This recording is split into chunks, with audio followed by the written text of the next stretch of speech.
Hello hello hello hello hello welcome to my second video. नहीं, may be शायद third video of this channel. पिछली video में हमने कुछ बातें डिस्कस करी थी और इस वीडियो में भी कुछ ना कुछ तो डिस्कस कर ही लेंगे। मैं ऑमलेट खाऊंगा। What?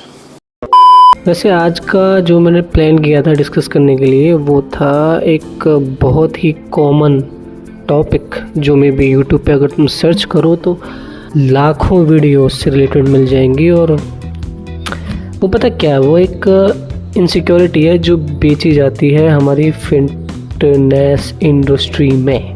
उस चीज़ का नाम है फैट फैट फैट फैट चोदी मत कर लौड़े। मोटापा। अब देखो, ये कॉज ऑफ कंसर्न इसलिए है क्योंकि जैसा मैंने बताया कि इसको एज अ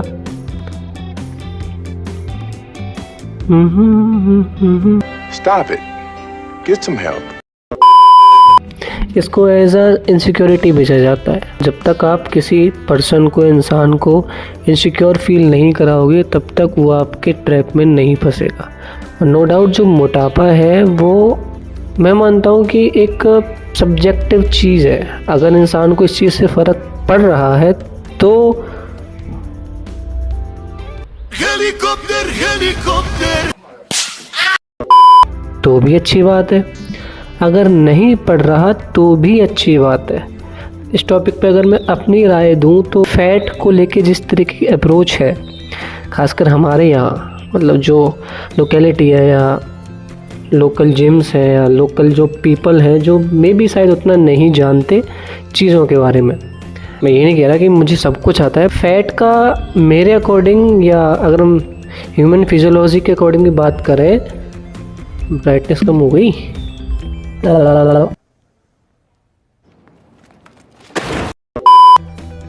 आंखें कितनी चमक रही है रे। साले के इतने रैपट मारूंगा। सॉरी। वैसे ऑलरेडी आप सभी जानते हैं कि हमारी जो इंडियन डाइट है वो काफ़ी कार्ब ओरिएंटेड डाइट है। मतलब उसमें कार्ब्स की क्वांटिटी ज़्यादा होती है रादर देन की प्रोटीन और फाइबर्स की। यहीं पर एक दूसरा फैक्टर जो है वो आता है बॉडी टाइप का। एक्चुअली पिछली वीडियो में भी एक इंसान ने मुझसे पूछा था कमेंट सेक्शन में वेट लॉस के रिगार्डिंग, तो मैंने उसको भी यही सारी चीज़ें बताई थी कि डाइट के साथ साथ जो बॉडी टाइप है हमारा वो भी काफ़ी इम्पैक्ट डालता है हमारी इस चीज़ पे। आप सभी जानते हैं कि भाई जो हमारी बॉडी टाइप है वो 3 मेजर चीज़ों में डिस्ट्रीब्यूट हुआ पड़ा है, जैसे कि जो endomorph, mesomorph and ectomorph. Ectomorph के बारे में बात करूँ तो एक्टोमॉर्फ वो पर्सन होते हैं जो देखा होगा ना कि ऐसे खंबे की तरह लंबे लंबे और पतले पतले से, हल्के हल्के से। टक्कर से मारे। दूसरा जो मेसोमॉर्फ कैटेगरी में आते हैं वो थोड़े से हाइट में कम और थोड़े शोल्डर ब्रॉड से होते हैं और उनके लिए मसल बिल्ड करना कंपैरेटिवली आसान होता है। जो सबसे बड़ा इशू आता है बॉडी टाइप का वो होता है एंडोमॉर्फ कैटेगरी का।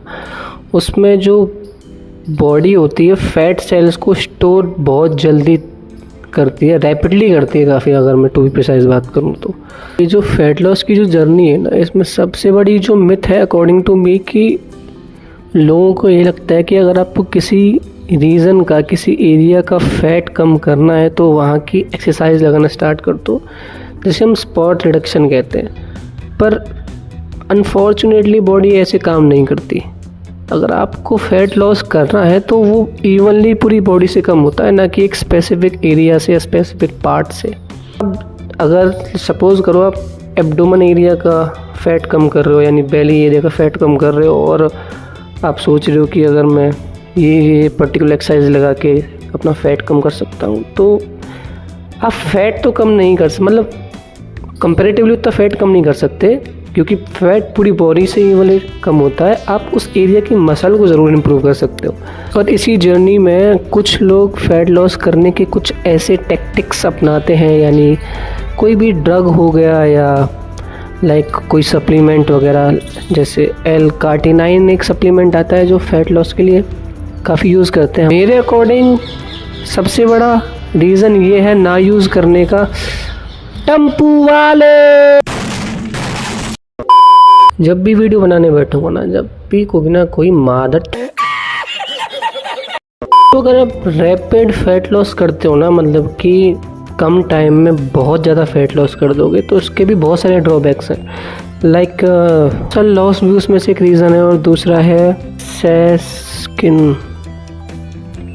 लिख के लाया हूँ मैं, स्क्रिप्ट दिखाऊँ अपनी, ये देखो 4-5 लाइन लिखी हुई है बस। ये भी इसलिए ताकि थोड़ी सी फ्लुएंसी बनी रही वीडियो में, बाकी वरना तो बहुत सोचना पड़ता है। सवाल आता है कि इस चीज़ का सॉल्यूशन क्या है। टू बी ऑनेस्ट, अगर मैं बात करूं तो सबके पास अपना इंटरनेट है, सबके पास अपना मोबाइल फ़ोन है। आप चाहो तो गूगल वगैरह करके, और बहुत सारे कोर्सेज देखते हैं यूट्यूब पे, इवन इंस्टाग्राम पे काफ़ी लोग हैं जो फैट लॉस जर्नी आपको भेजते हैं। पर अगर आपको बिल्कुल ही सिंपल राय मुझसे चाहिए तो मैं कह सकता हूँ कि 2 चीज़ें मेरे अकॉर्डिंग सबसे बड़ा फैक्टर है इसमें।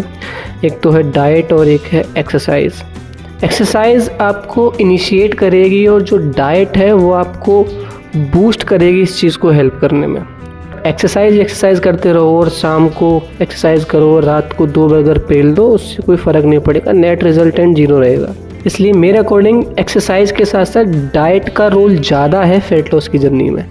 आप डाइट को ना मॉर्निंग से लेके इवनिंग तक कम करते जाओ, मतलब फूड कंजप्शन कम करते जाओ, जिससे मेटाबॉलिज्म थोड़ा सा अच्छे से परफॉर्म कर पाए। कोशिश करो कि जो रात का जो मील है ना, उसको कम से कम कंज्यूम करो, मतलब कार्ब्स कम से कम कंज्यूम करो उसमें। जैसे कि रोटी अगर आपको ज़्यादा ही भूख लगती है तो आप जहाँ 3 खाते हैं तो ट्राई करो कि 1 या आधे में निपट जाओ। वैसे ये आसान नहीं है, मुझे पता है, भूख बहुत लगती है रात को।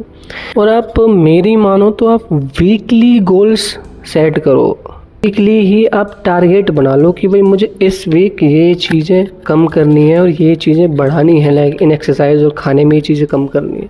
मुश्किल है पर हो सकता है अगर आप चाहो तो। बस इस वीडियो में इतना ही, और अच्छी लगे तो वीडियो या कुछ भी ऐसा पार्ट जो तुम्हें लगता है कि भाई यहाँ तुम इम्प्रूव कर सकते हो, free you can freely share with me in the chats and.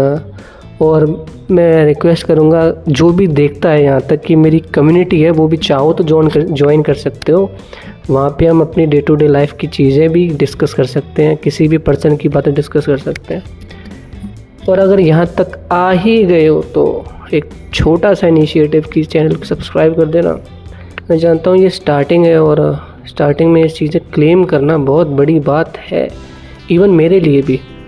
मैं नहीं चाहता कि मैं कोई ऐसी बात बोल दूँ कि किसी इंसान अगर मेरी बात को फॉलो करे और उससे कोई तकलीफ़ें उसे हों, लाइक फिज़िकली। इसीलिए मैं बहुत लिमिटेड चीज़ें बोलता हूँ, और वही बोलता हूँ जो मैंने अभी तक सीखा है इतने वक्त में। Thanks for watching, bye. Tao bắn mày á, mày tưởng tao có súng hả? Tao bắn mày á.